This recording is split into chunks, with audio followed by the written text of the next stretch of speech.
Yes, beta. Good morning. Today we are starting page number 86 of the chapter Evans tries and O level. हमारा chapter यहाँ तक हो चुका था कि इवांस को अब सिक्योरली बाउंड कर लिया गया था, उसको बांधा गया था और उसके स्टडी रूम में वो मिला है। वहाँ पे 8:15 AM से वो वहीं पे है।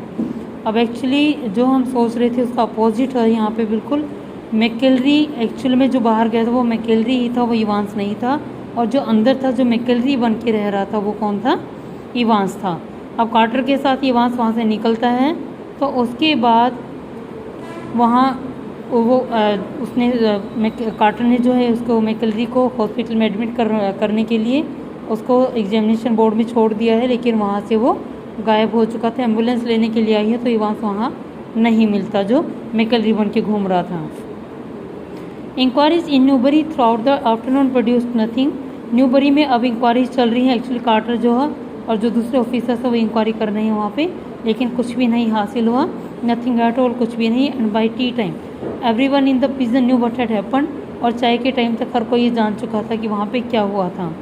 It had not been Evans impersonating McElree who had walked out. ये पता चल चुका था सभी को कि ये अंदर जो इवांस था वो मैकेलरी बन के, it had not been Evans impersonating McElree who had stayed in. Actually ये इवांस नहीं था जो मैकेलरी बन के बाहर गया था, who had walked out. It had been Evans, ये इवांस था जो अंदर था, जो मैकेलरी बन के रुका हुआ था।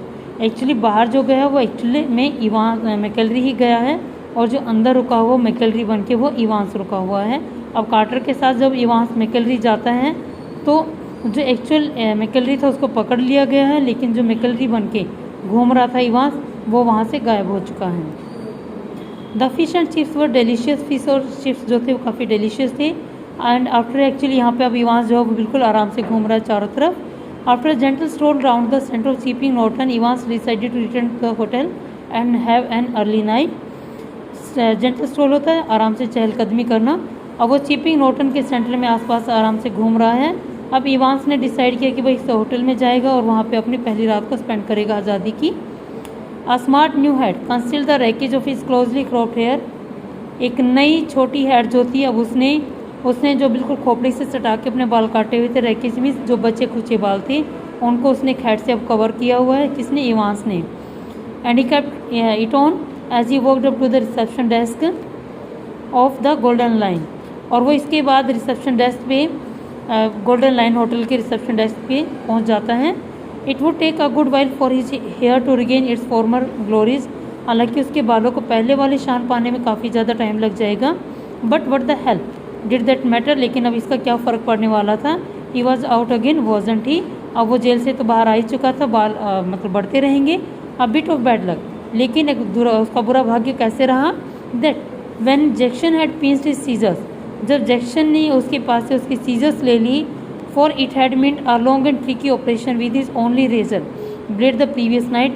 तो उसके पास जो रेजर था उसको पहली रात को उस रेजर के साथ ही अपने बालों का ऑपरेशन करना पड़ा, एक तरह से उनको कट करना पड़ा। But he had his good luck, लेकिन उसकी किस्मत अच्छी थी बेचारे की। Just think if Jackson had made him take his bobble hat off. अगर जैक्सन उसकी जो बोबल जो राउंड हैट थी उसको उतरवा लेता तो क्या होता, क्योंकि उसने अपने बालों को कवर किया हुआ था उससे, जो उसने बिल्कुल मैकेलरी की तरह काटे हुए थे। That really had been a close call. Close call means बिल्कुल बात के नज़दीक पहुंच जाने किसी भी सीक्रेट के। Oh phew, that really had been a close call, तो ये बिल्कुल नज़दीक बात पहुंच चुकी थी, मतलब उसका जो सीक्रेट था वो रिवील हो जाता। Still all Jackson wasn't such a bad fellow, लेकिन जैक्सन जो था वो इतना भी बुरा इंसान नहीं था।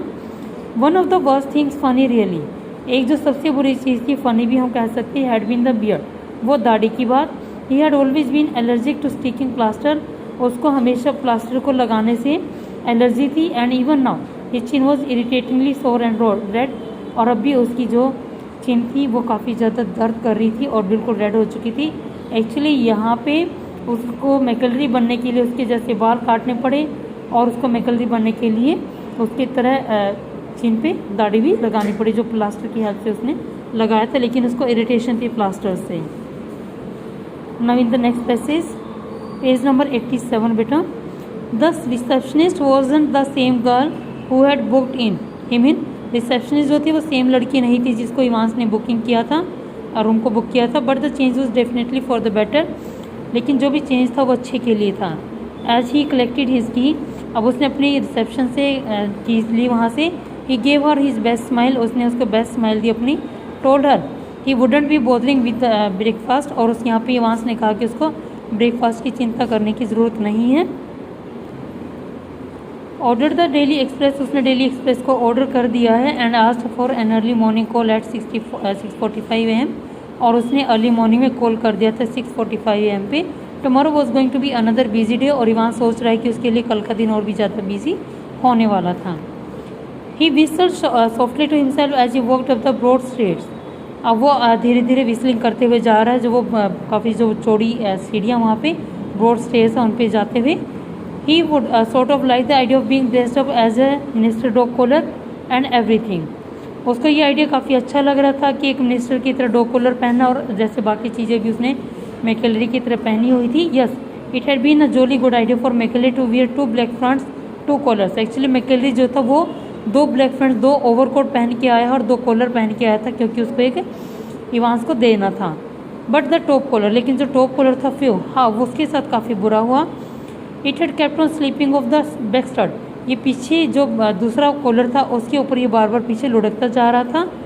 And there had been that one panic moment when McAlery had only just got his hand up to the neck in time to stop the collar springing apart before Stephen's. लेकिन एक काफ़ी ज़्यादा उसको पैनिक मीन्स काफ़ी ज़्यादा उसको पेचीदा वो क्षण लग रहा था, क्योंकि मैकेलरी को बार बार अपनी गर्दन के पास अपने हाथ को रखना पड़ रहा था ताकि वो कॉलर पीछे ना लुढ़के, इसलिए स्टीफन के सामने।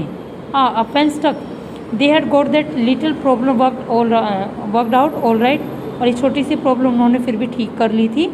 दो a pin stuck in the mouth whenever the evil eye had appeared at the peep hole, और इवांस क्या कर रहा था, जब भी इविल आई यहाँ पे स्टीफन के लिए बोला गया है, स्टीफन जब भी उस पीप होल में से झांक के देखता था वो अपने माउथ में पेन को स्टक करके रखता था। ये हालांकि ये ईजी था, लेकिन उनके लिए वो कॉलर को छुपाना काफ़ी मुश्किल काम था। But all that fiddling about under the blanket with the black front and the stud at the back of the collar, लेकिन जो फीडलिंग मीन्स नगण्य, या फिर हम ये कह सकते हैं जिसको इग्नोर नहीं किया जा सकता, जो ब्लैक फ्रंट था ब्लैंकेट के नीचे जो उन्होंने ब्लैक फ्रंट को छुपाया था, और जो स्टड जो at the back of the collar, और बैक कॉलर के बैक साइड में जो स्टड मीन्स जो हार्ड उसका हिस्सा था उसको छुपाना, that had been far more difficult than they had ever bargained for, ये उनके लिए काफ़ी ज़्यादा मुश्किल था जिसके साथ वो समझौता नहीं कर सकते थे। Everything else had gone beautifully smoothly, बाकी सारी चीज़ें बिल्कुल स्मूथली जा रही थी। In the car he had found everything they had promised him, car में उनको वो सारी चीज़ें मिल चुकी थी जो उन्होंने एक्चुअली इवांस को वो सारी चीज़ें मिल चुकी थी जो उसको प्रॉमिस किया गया था। Soap, water, clothes, the map, सारी चीज़ें थी वहाँ पे। यस, द मैप ऑफकोर्स, हाँ मैप भी था। The ordnance map of Oxfordshire, ordnance survey map था ऑक्सफोर्डशायर का। And he had got some good friends, और उसके कुछ गुड फ्रेंड्स भी उसके साथ शामिल थे। सम वेरी क्लेवर फ्रेंड्स, कुछ अच्छे फ्रेंड्स जो थे जो काफ़ी चालाक थे।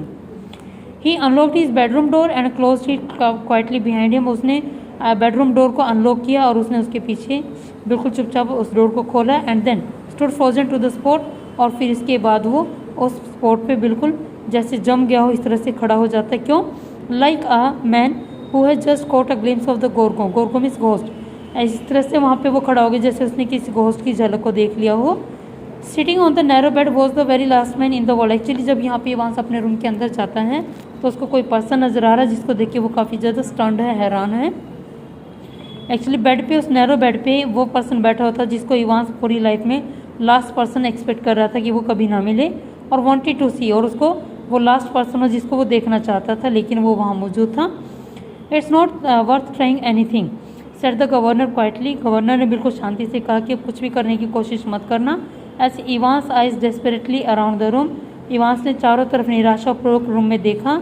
आई have got man all around the place, यहाँ पे गवर्नर ने कहा कि मैंने चारों तरफ अपने आदमी लगा रखे हैं। ही वेल देयर वर ओनली 2, हालांकि वहाँ पे 2 ही व्यक्ति थे, लेकिन इवांस को भी जानने की ज़रूरत नहीं थी। He let the word sink in, उसने उसके शब्दों को सुनने दिया, मतलब वो सुनता रहा। विमेन टू, हाँ वो औरत भी कहीं ना कहीं शामिल है, इवांस समझ गया। एक्चुअली रिसेप्शनिस्ट जो थी वो चेंज थी, वो गवर्नर की रिसेप्शनिस्ट थी। Didn't you think the blond girl in the reception was rather sweet, क्या आपको नहीं लगता कि जो ब्लंड गर्ल, जो सुनहरे बालों वाली लड़की थी जो काफ़ी गोरी थी, वो ज़्यादा स्वीट नहीं थी। गवर्नर कहता है Evans was visibly shaken. Evans जो है वो एकदम से हिल जाता उसकी बात को सुन के। He sat down slowly in the only chair the small room could offer, और वो धीरे से उस छोटी सी चेयर पे बैठ जाता जो रूम के अंदर थी। And held his head between his hands, और अपने सर को अपने हाथों के बीच में रख के बैठ जाता है। For several minutes there was utter silence, और कुछ टाइम के लिए दोनों बिल्कुल शांत हो जाते हैं, कोई कुछ भी नहीं बोलता है।